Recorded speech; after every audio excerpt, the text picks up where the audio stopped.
Well, the only way that you can have a joy that doesn't fade away is from the Lord. And any other type of joy is actually happiness that comes from circumstances and outcomes. I think Coach has said this before, but joy from the Lord is really the only thing that can keep you motivated, just in a good mindset, no matter the outcomes. Thankfully, we've had a lot of success this year, but if it was the other way around, joy from the Lord is the only thing that can keep you embracing those memories, moments, friendships, and all of that. So that's really the only answer to that, because there's no other way that softball can bring you that, because of how much failure comes in it and just how much of a roller coaster the game can be.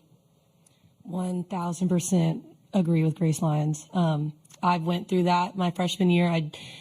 I was so happy to win the college. I've talked about this before, but I was just so happy that we won the College World Series, but I didn't feel joy. I didn't know what to do the next day. I didn't know what to do for that following week. I didn't feel filled, and I had to find Christ in that. And I think that is what makes our team so strong, is that we're not afraid to lose, because if it's not the end of the world if we do lose. Yes, obviously we've worked our butts off to be here and we want to win, but it's not the end of the world because our life is in Christ, and that's all that matters.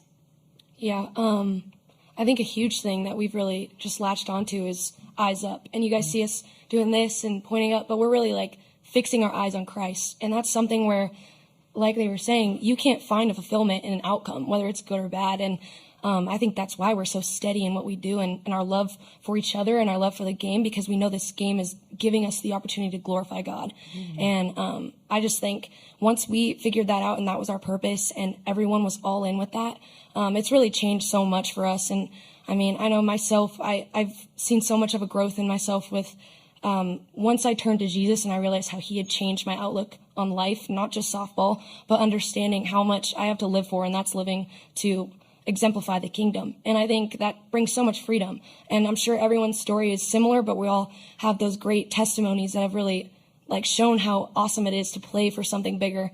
And I think that's just what brings me so much joy. And no matter the outcome, whether we get a trophy in the end or not, this isn't our home. And I think that's what's amazing about it, is we have so much more.